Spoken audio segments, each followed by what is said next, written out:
આજના અનપ્રિડિક્ટેબલ માર્કેટમાં જ્યારે ટ્રમ્પ સરની એક ટ્વીટથી પણ લોકોના એનાલિસિસ ફેલ થઈ જતા હોય છે. ટ્રેડરોએ કોઈ બી દિવસ કંઈ વિચારવું નહીં જોઈએ. જૂનવાણી વિચારધારા ધરાવતા સમાજનો એક એવો કક્ષ જે સ્ટોક માર્કેટને સટ્ટો છે એમ કહે છે. જૂનવાણી વિચારધારાવાળા જે હતા ને એ અમુક અંશે રાઈટ હતા. તો તમે તમારા એક્સપિરિયન્સ પરથી શું કહી શકો, લોકોને શું સલાહ આપવી જોઈએ?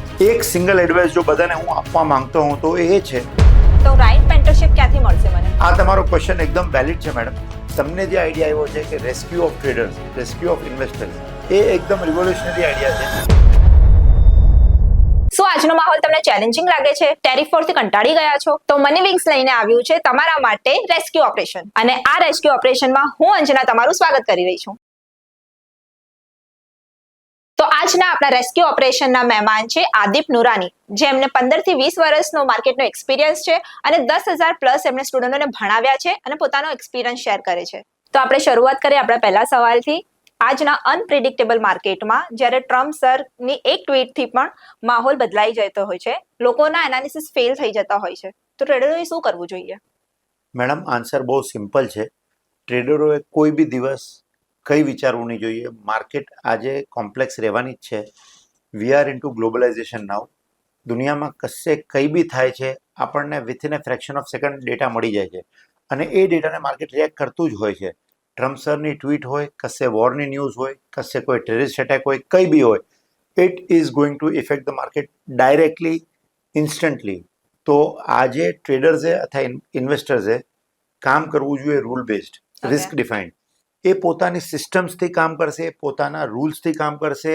બીજા કોઈ ન્યૂઝ કે બીજા કોઈ વોરના ન્યૂઝ કે કોઈ બી જે કંઈ બી સડન ચેન્જીસ આવે છે એના લીધે પોતાની સિસ્ટમ્સને નહીં ચેન્જ કરશે તો over A longer period of time એનું રિઝલ્ટ સારું આવવાનું જ છે. જરૂરત છે એક પરફેક્ટ સિસ્ટમની, જરૂરત છે એક પરફેક્ટ રિસ્ક મેનેજમેન્ટ સાયકોલોજીની.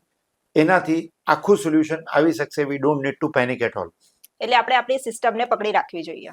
યસ, આપણે આપણી સિસ્ટમ પર જ ઊભો રહેવું જોઈએ. આપણે કોઈ બી નવા ન્યૂઝ આવ્યા ચેન્જીસ કરવાની જરૂર નથી, બીકોઝ આપણે જે કામ કરીએ છીએ બધું રિસ્ક ડિફાઇન્ડ છે. આપણે ખબર જ છે કે આપણે કેટલું રિસ્ક લીધું છે, આપણે ક્યાં હેજ કર્યું છે, આપણે કેવી રીતે કામ કર્યું છે. તો મારી સલાહ એ રહેશે કે તમે શીખો અને પછી ટ્રેડ કરો તો તમે કોઈ દિવસ પેનિક નહીં થશો. કોઈ બી ન્યૂઝ આવશે. સો સર, છેલ્લા એક વર્ષ દરમિયાન સેબી અને એક્સચેન્જર્સે ઘણા બધા નિયમોમાં બદલાવ કર્યા છે, જેના લીધે બ્રોકર્સ, ઇન્વેસ્ટર્સ અને ટ્રેડર્સોને પોતાની સ્ટ્રેટેજીસમાં ઘણા બધા ફેરફારો કરવા પડે છે, જેના લીધે માર્કેટનો ભોગ બને છે. તો પ્રોફિટેબલ બના એ લોકોએ શું કરવું જોઈએ? મેડમ એક વાત એકદમ શ્યોર છે કે જ્યારે જરૂર પડશે, SEBI is A enforcement agency. Yes. જ્યારે જરૂર પડશે પાર્ટિસિપન્ટ્સને કઈ ફાયદો પહોંચાડવા માટે સેબી ચેન્જીસ કરવાની જ છે. અને અમુક ચેન્જીસ ફેઝ વાઇઝ આવશે, ઇન્ફોર્મ્ડ હશે, ને અમુક ચેન્જીસ સડન હશે. તો એ જે સેબીના ચેન્જીસ છે એ એક્સચેન્જે ઇમ્પ્લિમેન્ટ કરવા જ પડશે. તો આવા સમયમાં ટ્રેડર્સે પોતાની જે પોઝિશન સાઇઝ છે, જે રિસ્ક છે, એ બધું ઘટાડી દેવું જોઈએ. ઓકે. હું દાખલા તરીકે 1 લાખ રૂપિયાથી કામ કરું છું તો મારે મારી પોઝિશન સાઇઝ ઘટાડીને એને 25,000 30,000 કરી દેવી જોઈએ. રીઝન, નવા જે રૂલ્સ આવ્યા છે એમાં એડેપ્ટ થવા માટે મારી સિસ્ટમ્સ, મારા સ્ટ્રેટેજીસ એને ટાઈમ લાગશે. તો એ એચીવ કરવા માટે આપણે પોઝિશન સાઇઝ ઘટાડીશું, એમાં આખી એડેપ્ટેબિલિટી આવશે, પ્રોફિટેબલ થઈશું, પાછી પોઝિશન સાઇઝ વધારીશું. એનો બેસ્ટ એક્ઝામ્પલ એ છે કે તમે હાઈવે પર જઈ રહ્યા છો 120ની સ્પીડે, સડનલી રફ પેચ આવ્યું, વોટ વુડ યુ ડુ? તમે સ્પીડ ઘટાડશો, સાઈડ ચેન્જ કરશો, પોતાની જાતને બચાવશો. જેવું રફ પેચ પતશે પછી પાછી સ્પીડ વધારશો, ત્યાર સુધી તમે સ્પીડ નહીં વધારશો. Same applies to trading. Trading is very much related to આપણી રિયલ લાઈફ. તો એ એક્ઝામ્પલને તમે ઇમ્પ્લિમેન્ટ અહીંયા કરો તો ઇઝીલી તમે સમજી શકશો કે શું કરવું જોઈએ. ઓકે, તો એનો મતલબ હું એમ કહી શકું કે રાઈટ ટાઈમ પર મારે ક્યાં અટકવું છે અને ક્યાં પાછી મારી શરૂઆત કરવી છે એ મને ખબર હોવી જોઈએ. યસ, એ તમને ખબર હોવી જોઈએ. બટ યુઝ્યુઅલી લોકોને કેવું છે કે ગ્રીડ બહુ વધારે છે, તો એ સમજી નથી શકતા કે ક્યાં અટકવું ને ક્યાં આગળ જવું. તો આવા સમયમાં one should have a mentor. એ મેન્ટરની સલાહ લઈ સમજે, કારણ કે જે ફેસ આ મેમ્બર કરી રહ્યા છે એ એમના મેન્ટર બી કરી રહ્યા છે, બધા જ કરી રહ્યા છે. બટ મેન્ટર પોતાના અનુભવથી ટાઈમ ટુ ટાઈમ ગાઈડન્સ આપી શકશે કે ક્યાં અટકવું, ક્યાં પોઝિશન સાઇઝ ડાઉન સાઇઝ કરવી, ક્યાં રિસ્ક વધારવું ને ક્યાં ઘટાડવું. So that will save his money a lot. તો મારા હિસાબે મેન્ટરની સલાહ લઈ અને પોતાની જાતને કંટ્રોલ કરવો જોઈએ. ઇન કેસ એક્સપિરિયન્સ ઓછો હોય તો, અને વધારે હોય, આવા રફ પેચેસ લાઈફમાં ઘણીવાર જોયા હોય, then fine, he will be able to do it. તો સર હવે આપણે રિટેલ ટ્રેડરોની વાત કરીએ. રિટેલ ટ્રેડરોને ધ્યાનમાં રાખીને સેબીએ જે નવા પગલાઓ લીધા છે, જેમાં હતું કે પહેલા દરરોજ એક્સપાયરી આવતી હતી, તે હવે ઘટાડો કરીને વીકમાં 2 દિવસની એક્સપાયરી રાખી છે. તો તેનાથી ખરેખર એ લોકોને ફાયદો છે? આનો સવાલ યસ બી છે ને નો બી છે બેન. જ્યારે સેબીએ એક્સપાયરી ઘટાડીને 2 કરી નાખી વીકલી, તો જે જૂના રિટેલ ટ્રેડર્સ હતા, જે રિયલી એક્સપિરિયન્સ્ડ હતા અને જે સારા પૈસા બનાવતા હતા, એ લોકોના પ્રોફિટમાં ઘટાડો થઈ ગયો. પણ જે છેલ્લા 2 વર્ષમાં આવેલા કે 3 વર્ષમાં આવેલા કે 1 વર્ષમાં આવેલા રિટેલ ટ્રેડર્સ છે, જે લોકોને એક્સપિરિયન્સ હજુ ઓછું છે, જે લોકોને ખબર જ નથી કે મારે એક્સપાયરી પર રિસ્ક મારી કેપિટલ પર કેટલો લેવો છે, એ લોકોને હકીકતમાં નુકસાન થતું હતું.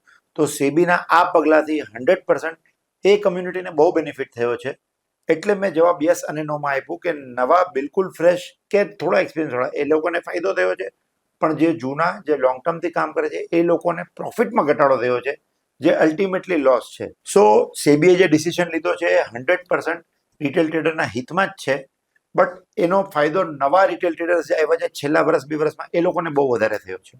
તો શું સર સેબીએ નવા ટ્રેડરોનું જ ધ્યાન રાખ્યું છે, તેની સામે જૂના ટ્રેડરોનું શું?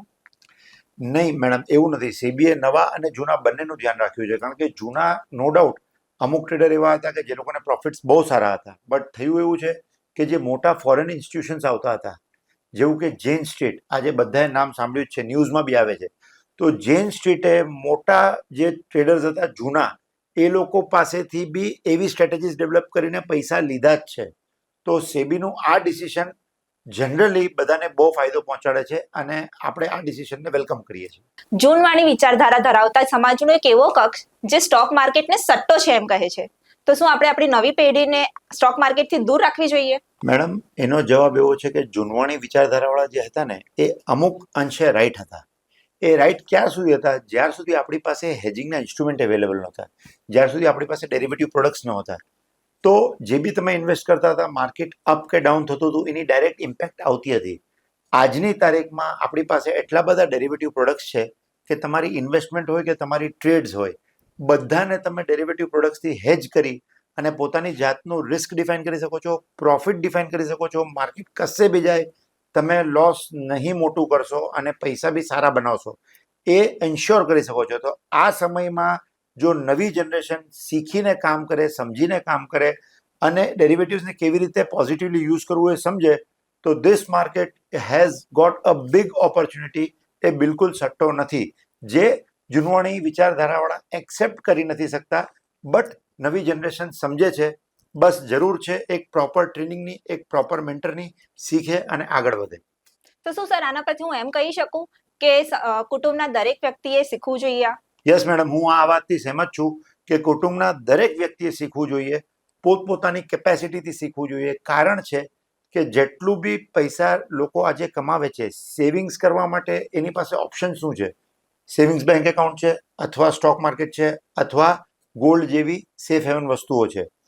તો હવે કઈ એસેટ ક્લાસમાં કેટલું ઇન્વેસ્ટ કરવું કે જેથી એમનો ફ્યુચર સિક્યોર થઈ શકે, એમની રિટાયરમેન્ટ સિક્યોર થઈ શકે અને કન્ટિન્યુઅસ આ લાઈફમાં એમને પેસિવ ઇન્કમ બી જનરેટ થાય, એના માટે કેવી રીતે પ્લાન કરવું એ શીખવા માટે બિલકુલ અને બિલકુલ પોતાની જાતને ફિનાન્શિયલી લિટરેટ બનાવવો પડે. સર, તમે અત્યાર સુધી 10,000થી વધારે લોકોને ભણાવ્યા છે અને એક્સપિરિયન્સ કર્યો છે, તો તમે તમારા એક્સપિરિયન્સ પરથી શું કહી શકો? લોકોને શું સલાહ આપવી જોઈએ? એક સિંગલ એડવાઇસ જો બધાને હું આપવા માંગતો હું તો એ છે કે દરેક માણસે પોતાની લાઈફમાં કોઈ બી ફિલ્ડ હોય, તમે તો ફિનાન્શિયલ ફિલ્ડનું ક્વેશ્ચન પૂછો છો, હું તો કહું છું કોઈ બી ફિલ્ડ હોય, એના માટે એક મેન્ટર રાખવો જોઈએ. એ મેન્ટર એની જર્ની આખી બહુ સારી, સ્મૂથ અને ફાસ્ટ બનાવશે. ફિનાન્શિયલ માર્કેટની જર્ની સ્મૂથ બનાવવાનું કારણ શું છે? આ જર્નીમાં જો એક્સપિરિયન્સ મેન્ટર નહીં હોય તો તમને સ્ટોપ લોસના રૂપમાં બહુ મોટા પૈસા લાગતા હોય છે. જ્યાર સુધી તમે એક્સપિરિયન્સ લેશો, તમારા બહુ બધા પૈસા ઓછા થઈ ગયા છે. તો to make your money safe, to make it grow fast, તમે કોઈ મેન્ટર હાયર કરો, કોઈ મેન્ટર રાખો અને એ મેન્ટર પાસેથી શીખીને જો તમે એ જર્નીમાં આગળ વધો તો you will always be safe. તો સવાલ થશે કે મેન્ટર શું કરશે તમારા માટે? તો હું એટલું કહીશ કે મેન્ટર તમને રિસ્ક મેનેજમેન્ટ શીખવાડશે, મેન્ટર તમને પોઝિશન સાઇઝ શીખવાડશે ને માર્કેટનું એવર ચેન્જિંગ જે નેચર છે એને કેવી રીતે એડેપ્ટ કરીને તમે પોતાની સ્ટ્રેટેજીસને ચેન્જ કરીને પૈસા સારી રીતે કમાવી શકશો, એ તમને ફાઇનાન્શિયલ પ્લાનિંગ આપશે. તો સર તમે મને એ તો જણાવ્યું કે રાઇટ મેન્ટરશિપ જોઈએ છે, પણ અત્યારના ઇન્ફ્લુએન્સિંગ માર્કેટમાં જ્યાં ઇન્સ્ટાગ્રામ અને બીજા ઘણા બધા સોશિયલ મીડિયાથી આપણને ઘણી બધી ઇન્ફોર્મેશન મળે છે, તો રાઇટ મેન્ટરશિપ ક્યાંથી મળશે મને? આ તમારો ક્વેશ્ચન એકદમ વેલિડ છે મેડમ. એના માટે તમારે બહુ સિમ્પલ આન્સર છે કે કોઈ બી એવી સંસ્થા પાસે જાઓ કે જે તમને રાઇટ કેરિયર પાથ સિલેક્ટ કરવા માટે ગાઈડન્સ આપે.